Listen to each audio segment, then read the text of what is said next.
We are all, we are not above law. Any citizen in any stream of profession, he is not above law. उसके लिए कोई seat बननी चाहिए. मुझे लगता है SDPO बख्शीनगर जो हैं उनकी ज़ेरे क़यादत में कोई कमेटी बनी है और उसकी जो फैक्चुअल रिपोर्ट है वो आपके सामने आ जाएगी. उस पर मैं टिप्पणी तो नहीं कर सकता हूँ कि वो गलत होता है कि हम इन्वेस्टिगेशन में अपनी टिप्पणी करें, लेकिन जो फैक्ट्स हैं वो ज़रूर आएंगे. लेकिन उसमें आपसी राइवलरी जो है जो मुझे दिख रही है वो ज़्यादा है बनिस्बत के कुछ और चीज़ों का. जो वहाँ के लोकल एविडेंस से मेरी बात हुई है, जो मेरे पास आए हैं, वो यही कहते हैं कि लैंड डिस्प्यूट्स हैं. लेकिन मैं समझता हूँ कि फिर भी अगर एक जर्नलिस्ट अपना काम कर रहा है या वो रियल सेंस में अपनी प्रोफेशनल ड्यूटीज़ कर रहा है तो उसकी हिफाजत करना पुलिस की ड्यूटी होनी चाहिए. और एडमिनिस्ट्रेशन. आप देख रहे हैं न्यूज़ सैर इंडिया और मैं हूं अरफाज अमडैंग. आज बात करेंगे जर्नलिज्म पे और बात करेंगे बदलते हुए वक्त की, जिस तरह से जर्नलिज्म करने के तरीके में जो है बदलाव आ रहे हैं. हमारे साथ इसी सब पे बातचीत करने के लिए मौजूद हैं senior journalist mister Sohail Kazmi sir. Sir स्वागत है आपका न्यूज़ सैर इंडिया में. Thank you sir, thank you very much. Sohail sir, क्या क्या बदलाव आप देख रहे हैं जो मीडिया में आ रहे हैं? पीछे क्या किस तरह से जो है जर्नलिस्ट काम किया करते थे और आज का जो दौर है किस तरह का देखते हैं आप? देखिए, प्रोफेशनलिज्म जो है वो बिल्कुल उड़ता हुआ नज़र आ रहा है. प्रोफेशनलिज्म जर्नलिज्म में अब दिखता नहीं. और जो बड़े प्रोफेशनल हैं लोग जो होमवर्क करके इन्वेस्टिगेटिव जर्नलिज्म करते हैं वो बड़े कम हैं, लेकिन हैं. और उनका जो जर्नलिज्म है वो बड़ा वायबल है और बड़ा सीरियसली रिव्यू किया जाता है उस जर्नलिज्म को. लेकिन अनफॉर्चुनेटली कोई रूल रेगुलेशंस जो हैं वो अब नहीं रहे, कोई एथिक्स नहीं रहे और बड़े छोटे की तहजीब भी नहीं रही जर्नलिज्म में. और सीखने की जो एक रिवायत थी वो ख़त्म हो चुकी है. तो सीखना जो है किसी भी प्रोफेशन में, चाहे वो वकालत हो, एजुकेशन हो, कोई भी हो, उसमें इम्पॉर्टेंट रोल प्ले करती है. लेकिन अनफॉर्चुनेटली जर्नलिज्म में अब वो एथिक्स जो है वो छुपते नज़र आ रहे हैं, जो कि बड़ा गलत साइन है खासकर जर्नलिज्म के लिए. सर, जिस तरह से बड़े बड़े कैमरों से लेके प्रिंट और इलेक्ट्रॉनिक मीडिया की अगर हम बात करें, अब मोबाइलों पे जो है अब जर्नलिज्म हो रहा है, तो कैसे देखते हैं इसको? ये बड़ा अनफॉर्चुनेट है. पहले तो कोई ना कोई ऐसे लॉज बनने चाहिए. इससे पहले जो गवर्नर थे हम उनसे मिले थे. इन गवर्नर साहब से भी मैं 2 बार मिला और मैंने कहा कि सर कोई अरेंजमेंट कीजिए जिसके एम्बिट में जर्नलिज्म काम करे, क्योंकि ये एक सेंसिटिव स्टेट है और ख़ासकर अब हम नए एक्सपेरिमेंट में आए हैं. यूटी टेरिटरी बनी है, नई चीज़ें आ रही हैं, नए लॉज आ रहे हैं और जर्नलिज्म भी जो है वो भी और रिस्पॉन्सिबल होना चाहिए, क्योंकि journalism is a reflection of the society. Her sector को रिफ्लेक्ट करता है जर्नलिज्म. और अगर अनप्रोफेशनल बच्चे जिनको जर्नलिज्म का पता ही नहीं है या एजुकेशन का स्टैंडर्ड नहीं है और मोबाइल उठाते हैं और नॉन सीरियस क्वेश्चन पूछना शुरू कर देते हैं जिनकी कोई वैलिडिटी नहीं होती, जिनकी कोई ऑथेंटिसिटी नहीं होती है, जिनके कोई अच्छा साइन नहीं होता जो समाज को बेहतर कर सके, तो मैं समझता हूँ that journalism should be curved at any cost, because being in A sensitive state and being in a very new UT territory, we have to see responsible journalism instead of yellow journalism. और ये बढ़ रहा है unfortunately. Real लोग जो आप जैसे काम करते हैं सुबह से शाम तक पूछते हैं, अगर कोई चीज़ पता ना हो उस लॉ के बारे में पूछें जिसके बारे में आप इंटरव्यू करना चाहते हैं, या ज़्यादा से ज़्यादा विचार विमर्श करते हैं लोगों के साथ कि हम किस तरह से किस स्टोरी करें जिससे समाज को या उस सेक्टर को फ़ायदा हो. वो अब लुप्त होता जा रहा है, जो एक अच्छा साइन नहीं है स्टेट के लिए.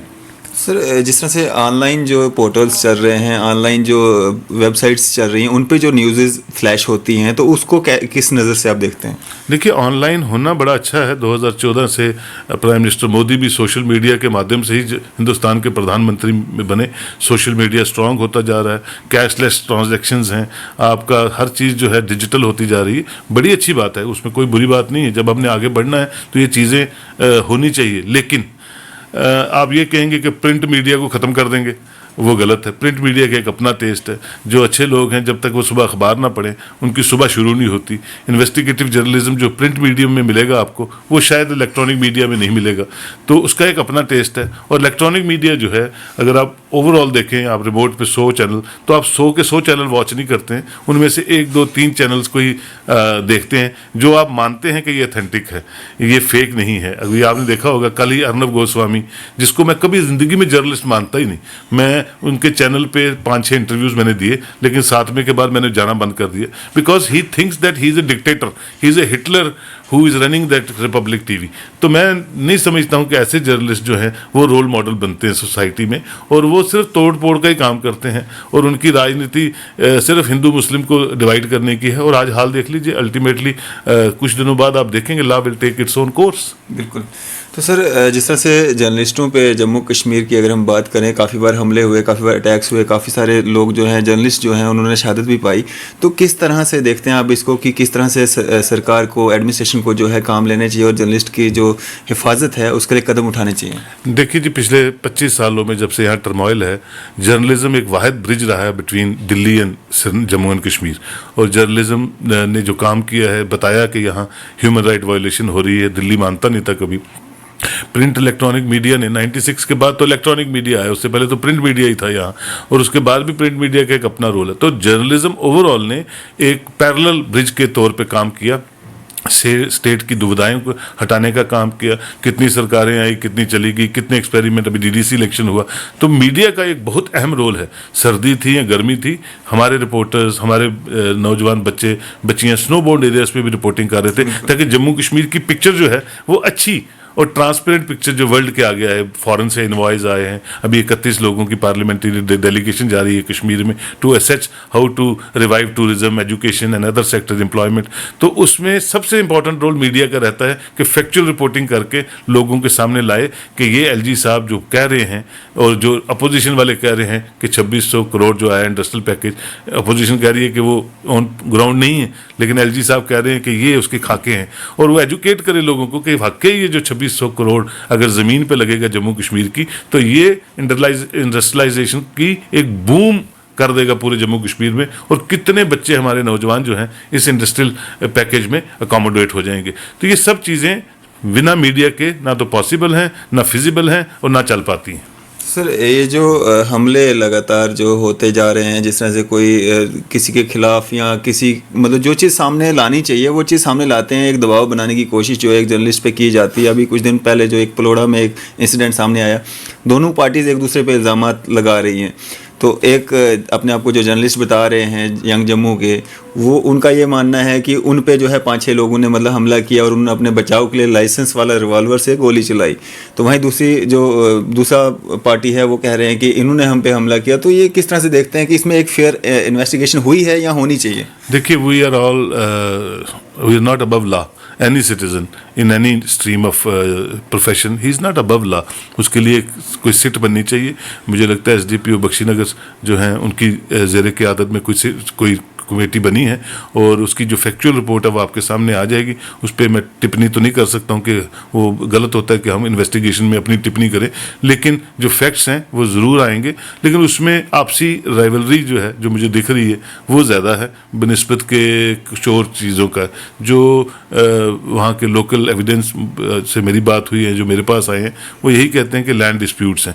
लेकिन मैं समझता हूँ कि फिर भी अगर एक जर्नलिस्ट अपना काम कर रहा है या वो रियल सेंस में अपनी प्रोफेशनल ड्यूटीज़ कर रहा है, तो उसकी हिफाजत करना पुलिस की ड्यूटी होनी चाहिए और एडमिनिस्ट्रेशन की ड्यूटी होनी चाहिए। और एक थॉरो प्रोब करके जो भी कल्प्रेट्स हैं उनको अरेस्ट करना चाहिए और कड़ी से कड़ी सज़ा देनी चाहिए। सर, एक जिस तरह से आपने कहा येलो जो जर्नलिज्म जो है वो हो रहा है अभी, तो कैसे देखते हैं इसको? मतलब इसमें जो है रोकथाम के लिए या इस तरह की गतिविधियों को कम करने के लिए क्या कदम उठाने चाहिए? देखिए जी, पहले तो ये जितने भी पोर्टल्स हैं और जितना भी हैं, ये मिनिस्ट्री ऑफ आईबी नई गाइडलाइंस बना रही है। उन गाइडलाइंस के तहत कहीं ना कहीं इनका कोई रख रखाव होना चाहिए। दूसरा, जो भी एंट्रेंट्स आ रहे हैं नए, उनकी थोड़ी सी मीडिया हाउसेस को क्वालिफिकेशन देखनी चाहिए, उनका बैकग्राउंड देखना चाहिए, उनकी बॉडी लैंग्वेज देखनी चाहिए। तीसरा, जो मैं आपसे बोलूं कि येलो जर्नलिज्म डेवलप्ड नेशंस में भी है, इंग्लैंड में भी है, अमेरिका में भी है, लेकिन वो 1-आधा% है और वो फेड हो जाता है 1-2 महीने 6 महीने में। लेकिन इंडिया, क्योंकि हम अंडर डेवलप्ड हैं, यहाँ हमें चटपटी खबरों का मज़ा आता है, चाहे वो झूठी हों। तो वो एक मज़ा लेने के लिए जो हम TRPs देते हैं कुछ लोगों को, वो वक्ती तौर पे तो हम इंजॉय करते हैं, लेकिन लॉन्गर रन में वो सोसाइटी को ख़राब करती हैं, प्रोफेशन को ख़राब करती हैं, और उस इंडिविजुअल रिपोर्टर को भी ख़राब करती हैं, और वो आस्ता आस्ता लुप्त होना शुरू हो जाता है। तो रिस्पॉन्सिबल जर्नलिज्म और ये हमारा जो प्रोफेशन है अरफाज साहब, ये एक इबादत की तरह होता है। सबकी नज़रें आप पे टिकी हैं। अगर आप 2 दिन नहीं दिखते अरफाज साहब तो ढूंढना शुरू होते कि न्यूज़ शहर इंडिया कहाँ चला गया, ठीक भी है कि नहीं। तो आप पे सबकी नज़रें हैं और आपको रिस्पॉन्सिबल रहना है और बड़ा अकाउंटेबिलिटी से अपनी रिपोर्टिंग करनी है ताकि हम हर सेक्टर को अच्छी तरह उभार सकें। सर, आखिर में क्या मैसेज रहेगा आपका उन जर्नलिस्ट भाई बहनों के लिए भी जो इस प्रोफेशन को एज अ प्रोफेशन चुन रहे हैं, और उन जो उनके ओनर हैं, मालिक हैं, जो ये सब रन कर रहे हैं, उनके लिए भी वो किस तरह से जो है लड़कों को लड़कियों को जो अपॉइंट करें और वो आगे काम कर सकें? देखिए, अगर आप जर्नलिज्म को वाइट एलिफेंट समझते हैं कि आप इस पे चढ़ के हर जहाँ मर्जी चाहें जा सकते हैं, वो गलत नोशन है।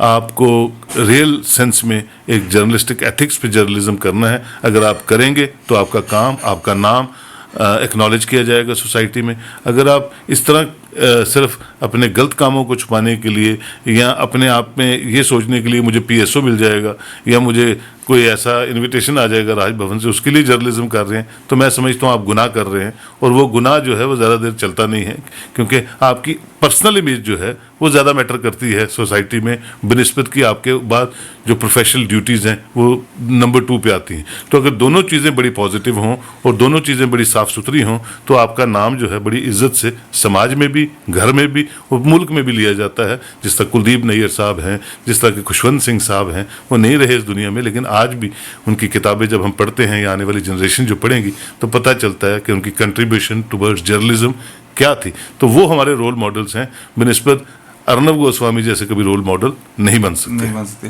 तो सर, ये जो मीडिया एजेंसीज जो अपॉइंट करते हैं लड़के लड़कियां, उनको क्या चीज़ें जो है जो कम पैसे में जो आ जाते हैं, उनकी जो बैकग्राउंड जिस तरह से आपने कहा नहीं देखी जाती है, क्वालिफिकेशन नहीं देखी जाती है, पैसा बचाने के चक्कर में हर किसी को अपॉइंट कर दिया जाता है, तो उनके लिए क्या कहना चाहेंगे? वो अल्टीमेटली वो सोसाइटी का नुकसान तो करते हैं, लेकिन अल्टीमेटली जो आपकी नेगेटिविटी आपके अंदर होती है, आप जिस मर्जी मीडिया हाउस को चला लें, लेकिन जो आपकी नेगेटिविटी, आप जितने मर्जी बड़े मीडिया हाउस को चलाएं, जितनी मर्जी बड़ी अखबार को चलाएं, लेकिन अगर आप लैंड ग्रैबर हैं, आप ब्लैकमेलर हैं, आप चोर हैं या आप कुछ और प्रोफेशंस में हैं और आप इज्जत के लिए अखबार निकाल रहे हैं, अल्टीमेटली आपकी छवि कभी ठीक नहीं हो सकती। क्योंकि एक स्टेज होती है लाइफ में जब आपकी जो इमेज जैसी बन जाती है उसी को पॉलिश वे में आप उसको निखार सकते हैं। गलत चीज़ें करने से, जर्नलिज्म के सहारे से आपकी जो इमेज है वो कभी ठीक नहीं हो सकती। जी चलें, शुक्रिया सर हमारे साथ बातचीत करने के लिए, अपना कीमती समय देने के लिए। ये थे हमारे साथ senior journalist mister Sohail Kazmi sir, जिन्होंने अपने व्यूज़ हमारे साथ साझा किए। मैं अरफाज मडैंग, कैमरामैन शाहनवाज के साथ।